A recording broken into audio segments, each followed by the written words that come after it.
to Deliciously with Ara. Ngayon, magluluto tayo ng JEYUK BOKKEUM or pork stir-fry sa chili paste. Now, this is isang madali lang at mabilis na paraan to have taste of Korea in your own homes. So, are you ready? Tara na! So, JEYUK BOKKEUM. Ito ay, main ingredients nito is pork, of course, and it's gonna be based sa chili paste. So, ito ay medyo maanghang at matamis, at ito ay siguradong na magugustuhan din ninyo. Of course, kailangan unang-una, we have to prepare our pork.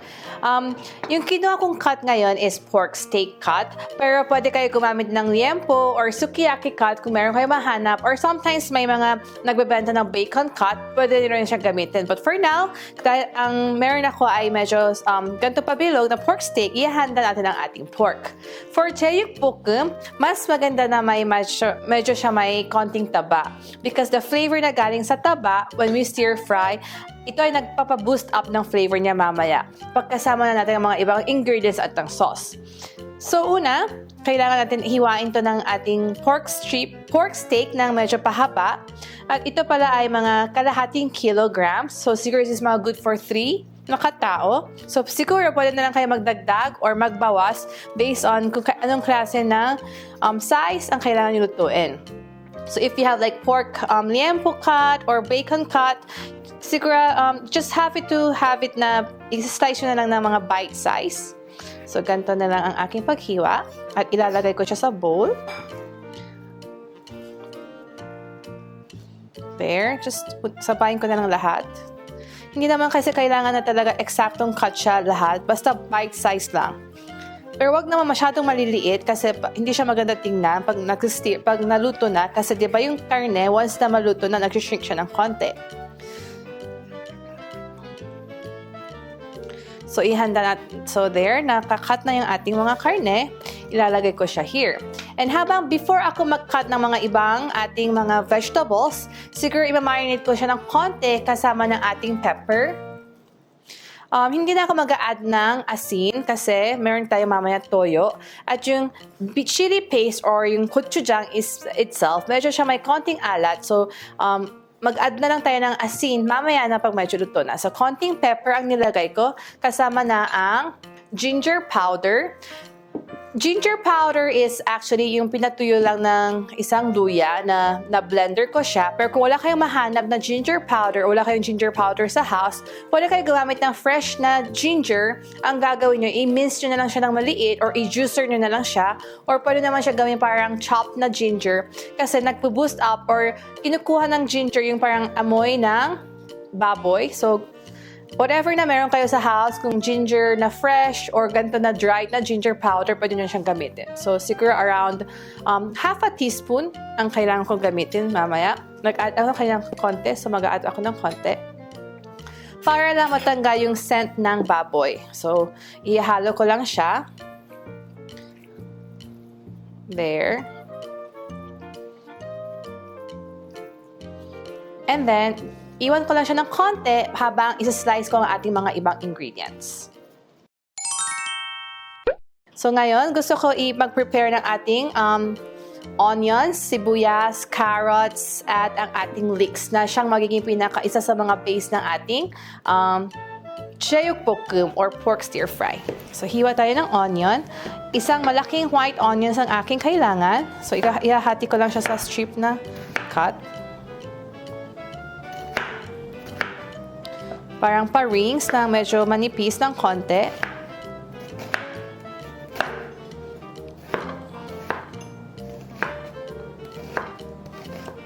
Pwede kayo magbawas ng bawang ng onion, I mean sibuyas.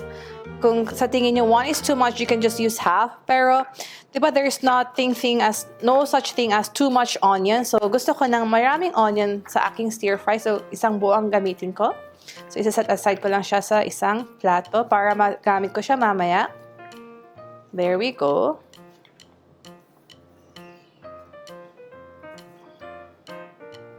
We have it there, our onions. And kailangan ko rin maghiwa ng isang carrots na maliit. Pampaad ng ating color and of course, the nutrients. So, dahil medyo pahaba na parang half strips or half ring ang aking onions. Siguro ganyan din ang gagawin ko sa aking carrots. Medyo pahaba na cut na konti. Pero pwede naman kayo gumamit ng ibang cut or ibang design ang gusto niyo. Basta mas suggested na uniform ang ating paghiwa ng ating carrots and vegetables. Just for added flavors and added colors and of course added nutrients as well. There, our carrots. Yung iba, pwede naman here mag-substitute, gumamit na lang ng red bell pepper if you want. Kaso nga lang, mas madali lang maluto yung red bell pepper. So, just for, kasi alam ko na lahat ng bahay madalas, diba, madali lang mahanap ng carrots. So, I prepared here our carrots. Tanggalin ko na yung ulo ng konti at ubusin ko na lang ang aking buong carrots sa paghiwa. There. And then, kailangan ko rin mag-cut ng ating leeks. Siguro isang buo ang kailangan ko ihiwa. So, tanggalin natin ang ulo. And then, isa-set aside ko lang. And gawin ko na pa-slant ang aking paghiwa ng aking leeks.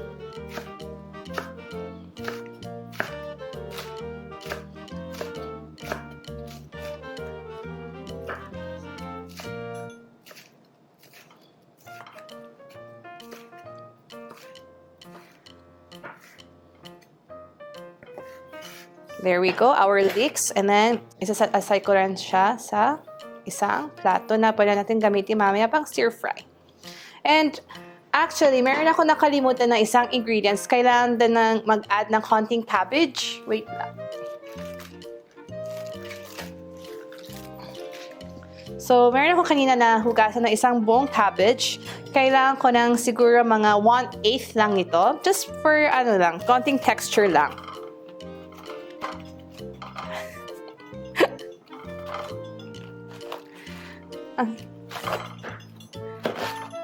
There we go. Siguro mga 1/8 lang ng ating cabbage. Isa-set aside ko lang siya. And there we go. Or dahil masyadong malaki ang aking cabbage, half lang nito. So siguro mga gantong kalaki lang ng isang cabbage ang kailangan natin. And then ihiwa ko lang siya ng pa-strips din. Pa-haba din. There we go. And then isa-set aside ko lang siya kasama ng aking leeks. There we go.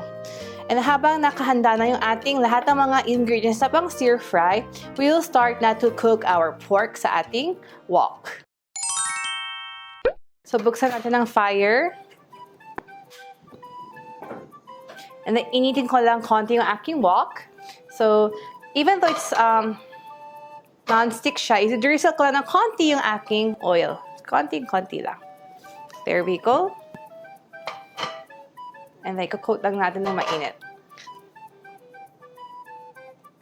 So, pag medyo, bago siya uminit na uminit, mag-add tayo ng ating leeks ng konti kasi masarap ang flavor ng leeks sa oil.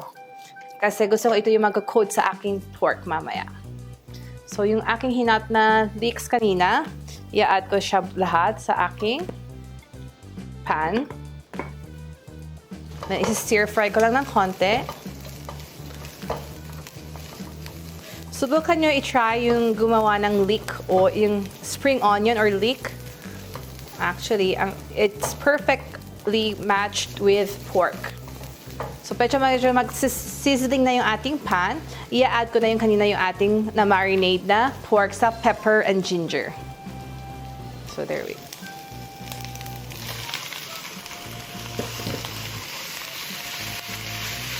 There. You can smell yung leeks dahil, di ba, nang init natin siya sa oil, meron siyang lumalabas na napakamabango na amoy which will perfectly complement our pork. So, medyo ilulusin up ko lang ng konti yung ating baboy. And then, habang hindi pa siya luto, I will add our sugar. First ingredient to use as our sauce base will be sugar. Mag-a-add ako ng 2 tablespoon ng sugar sa aking pork.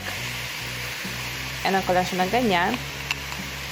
2 malaking spoon. Medyo, sa tingin niya, medyo nag-over sa sugar pero it's okay.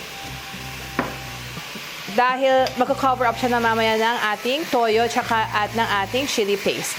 And then, i-mix up ko lang siya ng konti. There.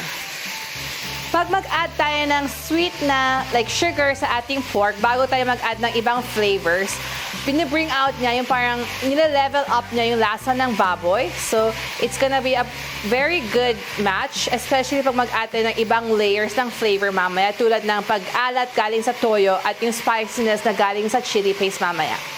So, kailangan mamaya, medyo makikita natin yung ating pork na medyo mag-brownish ng konti. So, habang hinihintay ko magluto yung aking pork, gagawa tayo ng sauce na siyang lalagyan natin mamaya. On a clean bowl, we'll put our chili paste or gochujang, which na mabibili niyo sa mga grocery stores now, supermarkets or Korean groceries. Ito'y gawa sa malagkit, sugar, and chili. So, as you can see, it's spicy. I'll need around 4 tablespoons. 1, 2, kahit mas saucy, it's okay.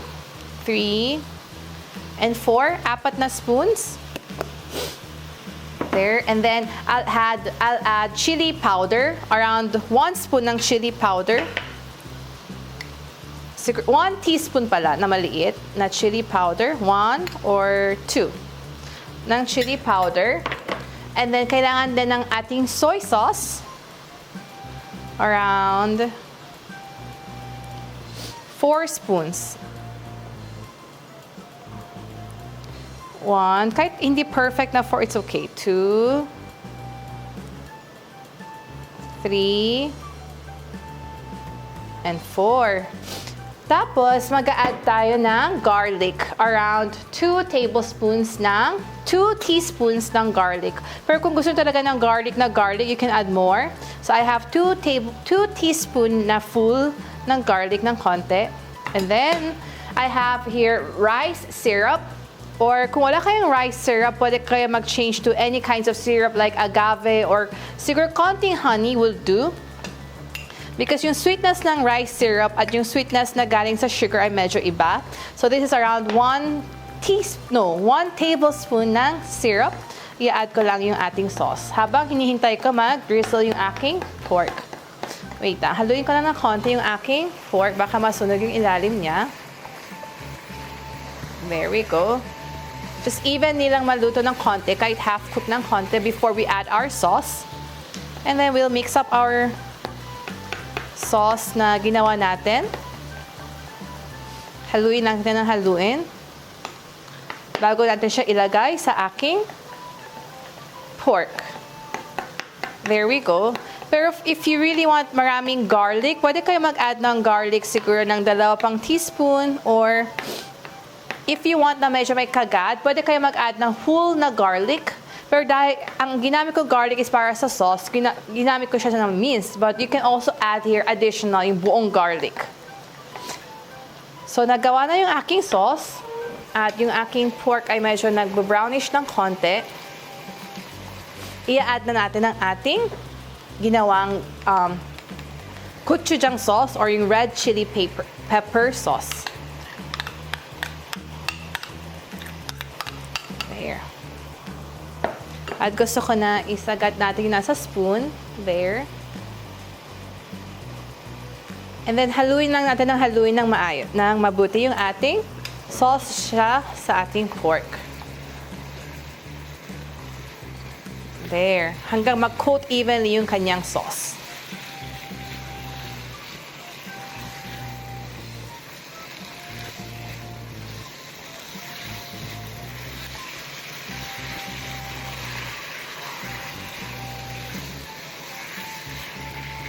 Mamaya, you can taste it. And of course, kung medyo gusto niyo ng mas matamis, pwede kayo mag-add ng isa pang sugar, isa pang spoon ng sugar, or kung gusto niyo ng medyo maalat, imbis na mag-add kayo ng toyo, much better to complement yung asin, yung complement yung alat using the salt. So later on, pagluto na, you can just adjust ng konti yung flavor using salt or more sugar. Pero kung gusto niyo pa ng mas spicy, you can add more of the chili powder. Dahil 4 spoons lang ginamit ko na chili paste. So I think that's enough na sa ating sauce ngayon. So, there we go. And then, isi-sizzle ko lang siya ng konti hanggang medyo mag-dry out ng konti yung sauce at medyo mas lalong sisip-sip ng pork yung ating ginawa. So, hintay lang natin siya mag-boil ng konti. Habang hinihintay natin siya maluto, what we can do is, yung lahat ng mga vegetables na kayo na natira, such as our cabbage, our onions, and our carrots, pwede natin ilagay mamaya. Depends on anong klase ng texture ang gusto ninyo. But for me, I want na medyo crunchy at medyo may bite ang ating mga vegetables. Kaya hihintayin ko talaga siya ma-cook na totally at i-add ko lang yung aking vegetables mamaya na pag medyo patapos na kasi ayoko maging soggy yung texture niya mamaya. There, I can smell the spice, the chili, the sugar, and the pork oil na kasama doon sa kanina nilabas ng leek. There, it's... At di ba kanya nag-add tayo ng rice syrup or corn syrup? At di ba sinabi ko na pwede kayo gumamit ng like agave or any kinds of syrup? What ang ginagawa niya kasi is, it also gives this very yummy glow. As you can see, di ba nagsashine yung ating food? Na hindi lang na galing ng always sa sugar. So if you add this kind of syrup, it makes our food look very... Parang masarap tingnan sa mata. Kasi di ba sabi nila, pag masarap tingnan sa mata, masarap din also pag kinagat na natin. So as we can see, medyo nag-dry up ng konti yung sauce. We'll add our carrots first. Siguro I'll add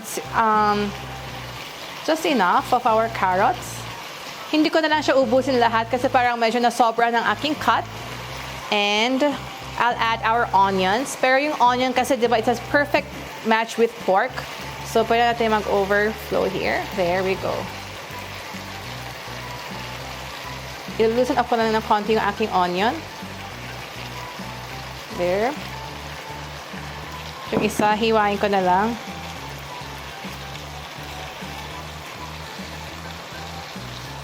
I think there. Ubusin ko na yung aking onion. And then, haluin ko lang siya na isa pang beses.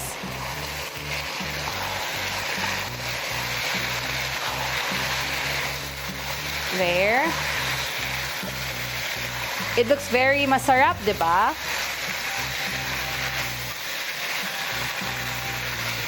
And then, sa last, mag-a-add ako ng aking cabbage. Pero parang ang dami na ng aking cabbage, so we'll just adjust na lang yung quantity ng vegetables.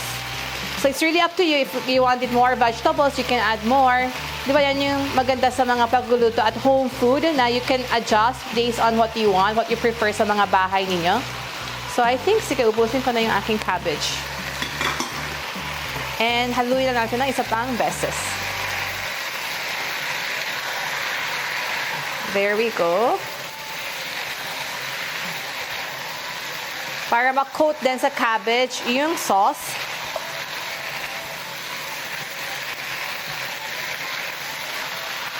There we go.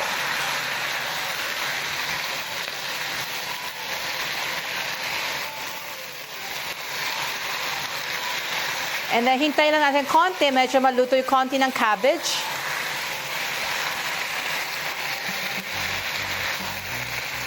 Ang ating JEYUK BOKKEUM. So, once we can see na medyo nag-dry out na completely yung ating sauce and then na-cover up ng ating vegetables, actually, depende sa inyo kung anong klase ng luto ng gusto niyo ng mga vegetables. Kasi ako, medyo gusto ko may bite yung aking mga gulay. So, i-half cook ko lang siya. But kung gusto talaga niya medyo fully cooking vegetables, pwede kayo siguro pwede kayo mag-stir fry na mga 1 to 2 minutes more. But I think for me, ayoko na masyadong soft ang aking vegetables. So, I think this is good. And patayin ko na yung aking fire. And as a closing, pagtapos na, pag wala ng apoy, mag-drizzle ako ng 1 teaspoon ng sesame oil. Yung sesame oil, it gives this parang nutty aroma, pero mahina kasi siya sa apoy or sa heat. So, it's better na wag ninyong gamitin ng sesame oil pag may fire. So, siguraduhin niya patay na yung fire and then just 1 spoon na i-drizzle ko lang on the top. There a little. And then, i-mix up ko lang. And then, there we go. So there, ilalagay natin sa ating plato ang ating JEYUK BOKKEUM.